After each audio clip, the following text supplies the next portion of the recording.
Pasan 31 minutos de las 8 de la mañana y ya comenzamos con nuestra primera entrevista del día de hoy. Hubo 30.000 personas menos en seguro de paro durante julio y los trabajadores despedidos además tendrán cobertura médica a través de FONASA asegurada por al menos 3 meses. De estos temas y también de otros, de la marcha de la emergencia sanitaria y la repercusión en el ámbito laboral, es que vamos a dialogar con el ministro de Trabajo y Seguridad Social, Pablo Mieres. Bienvenido. ¿Qué tal?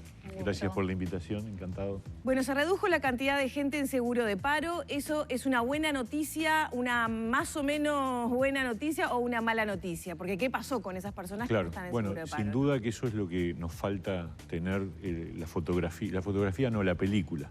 Tenemos la foto, hay que ver qué pasó con las 30.000 personas, pero en principio hay una cierta asociación entre el aumento de la actividad que uno nota y que es bastante visible, y la reducción del seguro de paro. Es decir, son 30.000 personas con respecto a junio. Por los números que tenemos vinculados a los despidos, no serían, la mayor parte de ellos no serían despidos, serían seguramente reincorporaciones, tampoco serían prórrogas, porque si no, no habría bajado ese número. O sea, la prórroga es la continuidad en el seguro de paro, ni tampoco un pasaje a seguro de paro parcial. Por lo tanto, nosotros tenemos la expectativa de que es un saldo neto esos 30.000, ¿no? O sea, eso implica que hubo muchos movimientos probablemente, o sea que no son solo 30.000 personas las que cambian de estado, son 30.000 personas menos en el seguro de paro. ¿Cuándo se va a tener esa información de forma fehaciente? En estos días. Le hemos pedido al BPS que nos permita tener la idea de las trayectorias, pero de cualquier manera, por algunos indicadores, por ejemplo, lo que sí tenemos es la cantidad de personas que están en seguro de paro por la causal despido, y eso no ha variado mucho en números absolutos. Por lo tanto, uno diría que seguramente dentro de esa reducción de 30.000 hay una parte que pueden ser despidos, pero seguramente no es la mayor parte. Eso yo lo podría decir con total convicción. Sin embargo, se tomó la medida de extender la cobertura de salud para muchos trabajadores, es decir, que hay un número importante de trabajadores que podrían repercutir en el funcionamiento del sistema, que no están, se quedaron sin cobertura, digamos. Claro, todavía no, o sea, la medida, claro, se van a quedar. La medida es preventiva y tiene varios efectos. Por un lado, el principal directo sobre el trabajador, que es decir, a aquellos que pierden el trabajo entre el 1 de agosto y el 31 de octubre, van a tener garantizada la cobertura durante 3 meses de la atención de la salud, siempre y cuando, obviamente, otro miembro de la familia no esté vinculado y por lo tanto la cobertura la mantiene ya no por su propia vinculación laboral, sino por la vinculación laboral del cónyuge, por ejemplo. Pero la idea es evitar que haya gente que se quede sin su cobertura médica durante un cierto lapso. Después veremos, en el devenir de estos meses tendremos una idea de cómo evolucionó la cosa. ¿Cuántas personas se estima que van a estar comprendidas en esa nueva medida? No es... Ayer se hablaba de 147.000. A ver, no, 147.000 son las personas que están hoy en seguro de paro. Esas personas están cubiertas, todas. Porque mientras tú estás en seguro de paro, que entra esa medida, se mantiene la cuota mutual.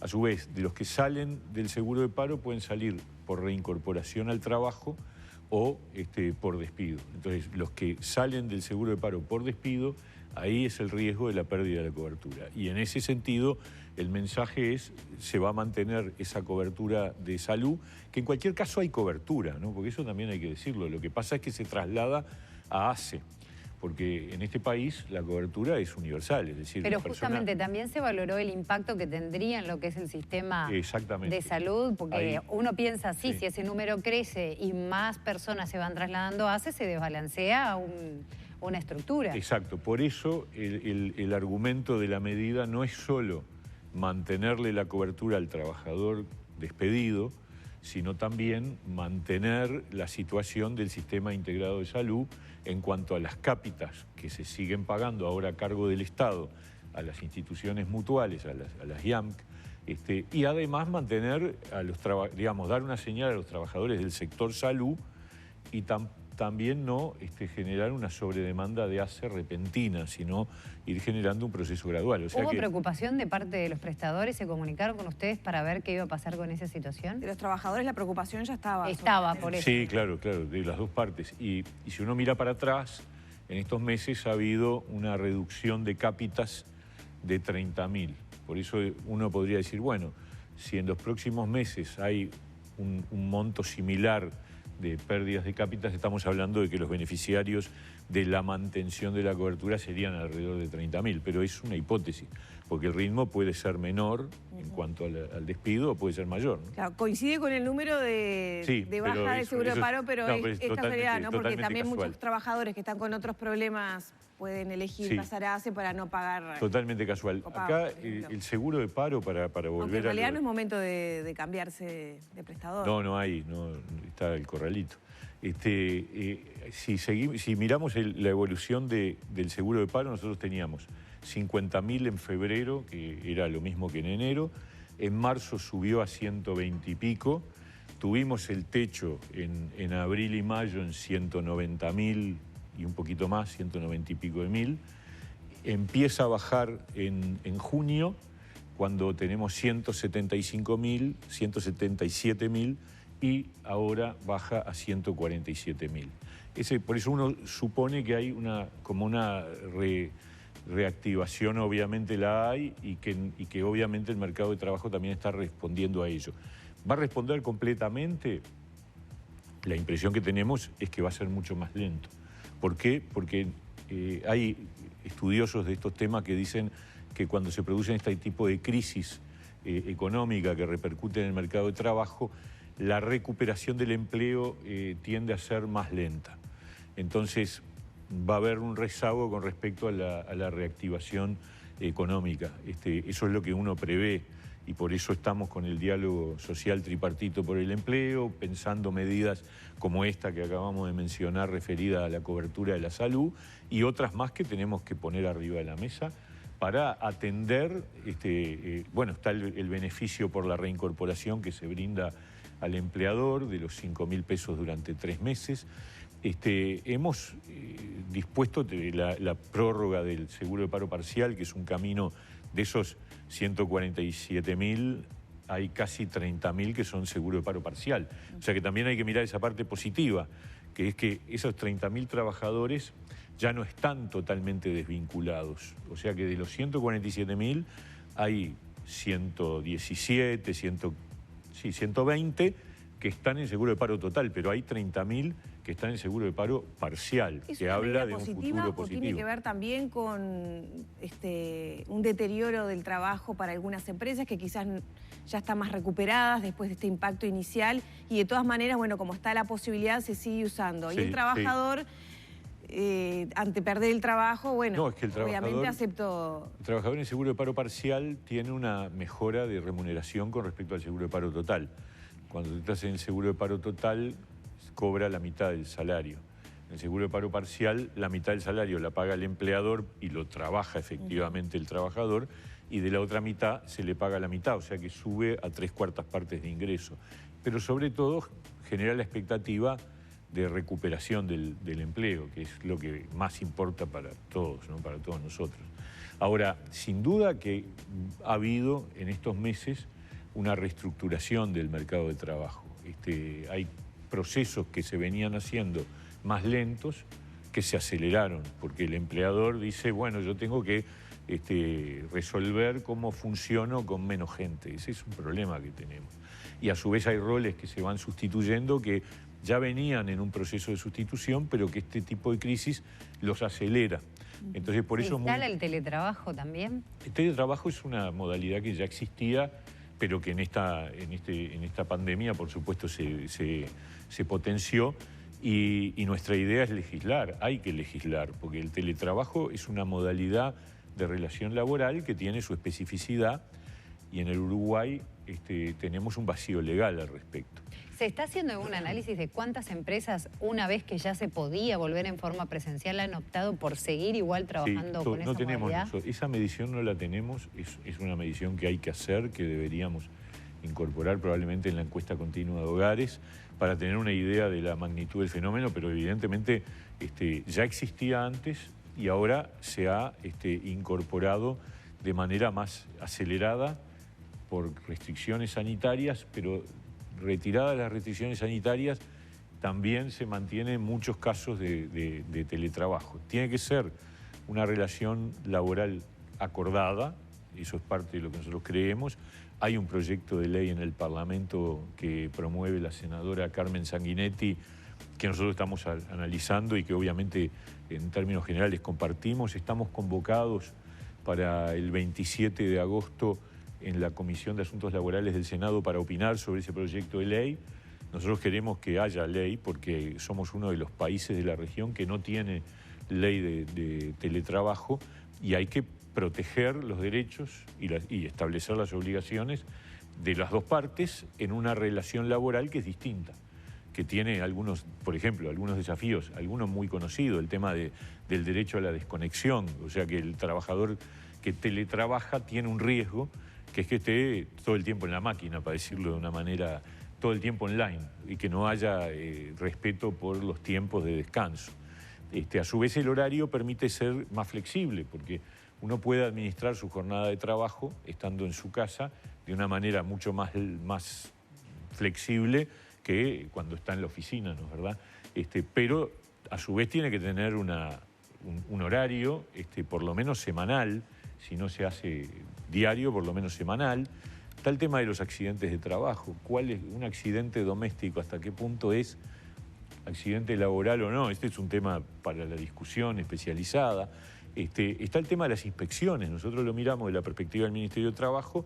Inspeccionar una persona que está trabajando, inspeccionar un lugar de trabajo, que es el domicilio de alguien, tiene el problema de que el domicilio uno no puede entrar sin orden judicial y tampoco pretende hacerlo, ¿no? Porque no tiene sentido. Entonces, sí, son muchas puntas. Son muchas puntas, pero obviamente son modalidades de trabajo que existen en el mundo, que se han desarrollado, que uno tiende a pensar que se van a desarrollar cada vez más, por lo menos en algunos roles laborales, y que tenemos que tener normas que las regulen, ¿no? ¿Se deteriora el mercado de trabajo y las condiciones de trabajo con la emergencia sanitaria en Uruguay? No, yo creo, a ver, esto es otra cosa que se conoce poco, pero la quiero decir porque el otro día tuvimos información al respecto. De América Latina, somos probablemente el único país que mantuvo inspección in situ durante todo este tiempo. En la mayor parte de los países de América Latina, las inspecciones de trabajo dejaron de hacerse o se hicieron remotas con todos los límites que tiene eso. Acá hemos mantenido un ritmo de inspección de las empresas, de los lugares de trabajo, de manera, yo diría, normal. ¿Se han detectado situaciones más complicadas? No ha habido un aumento. Lo que ha habido es un funcionamiento razonable, normal. Sí encontramos que en su momento tuvo bastante difusión casos de violación del seguro de paro, o sea, encontrar lugares donde hay gente que está trabajando que al mismo tiempo está cobrando el subsidio.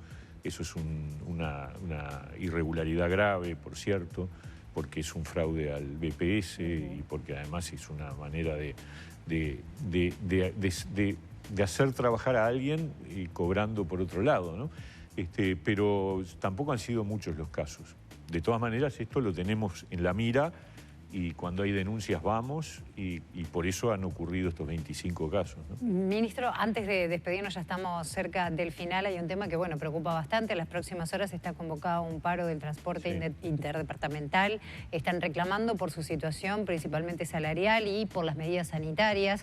Ellos están hablando acerca de la situación de subsidio que ha tenido el gobierno, sobre todo en las primeras etapas de la pandemia, pero que ahora se estaría hablando de una reducción salarial y consideran que no es justo que caiga sobre las espaldas de los trabajadores, en cierta forma, esta situación que además por ahora se está manteniendo en el tiempo. Sí. ¿Cuál es la participación, cuál es la postura del Ministerio? Bueno, acá tenemos una situación de conflicto que ya viene de hace bastantes días, semanas diría. Estuvo el famoso paro de hace un par de viernes de los interdepartamentales. La situación de transporte es muy complicada porque ha habido una caída muy significativa de lo que podemos decir el mercado, de la venta de boletos. Y por lo tanto ha habido una afectación muy fuerte en las arcas de las empresas de transporte. En el sector urbano hubo un acuerdo con reducción de salario y en el interdepartamental lo que se planteó por parte del sector empresarial y que entendemos que tiene cierta lógica es un cambio en las condiciones de trabajo, incluidas el salario, por lo menos por un tiempo hasta que haya una reactivación. El sindicato no ha estado de acuerdo con eso y por lo tanto aumentó las medidas. Repito, en el sector urbano hubo un acuerdo de estas similares características. En el sector interdepartamental lamentablemente no se ha logrado el mismo resultado. Es un convenio vigente, no es un convenio que ha vencido, que va a vencer creo que en octubre, si no me acuerdo mal. Y hay una negociación en curso que lamentablemente no ha fructificado a través de la DINATRA. Es lo que ocurre en general, es decir, en la salud se está negociando ahora un nuevo convenio y hoy hay un paro de la salud que es parte de las medidas dentro de la negociación. Ustedes saben que a veces en los procesos de negociación el sector sindical opta por alguna medida de paro que mete presión a la ¿Cabe la posibilidad de que se contemple la no rebaja salarial, que es lo que están pidiendo los trabajadores? Yo creo que la verdad es no... Lo digo con franqueza, hay ahí un punto que es que las cosas se han cambiado y han cambiado realmente en un sentido negativo. Entonces, si las empresas no pueden, que efectivamente en el convenio vigente las empresas dicen si cambian las condiciones, el convenio establece que si cambian las condiciones de manera repentina se debe renegociar. Alguna renegociación tiene que haber, porque esto son costos que son muy difíciles de sostener y que hay que repartirlos de alguna forma, por lo menos por un tiempo, mientras se vuelve a la normalidad, ¿no? ¿Ya está el cálculo de cuánto se lleva invertido en la emergencia sanitaria? El otro día el presidente habló de 600 millones. Yo tengo la impresión de que por lo menos 600 millones. Solo en seguro de paro el país lleva puestos en estos 5 meses 250 millones de dólares, solo en el seguro de paro. ¿Se calcula cuánto se va a invertir en esta cobertura de salud para los trabajadores que queden? Eso depende de cuánta gente sea. Si fueran esos 30.000 que hablamos al principio, o sea, los 30.000 de los primeros 5 meses que perdieron cobertura y proyectado 3 meses, son unos 5 millones de dólares.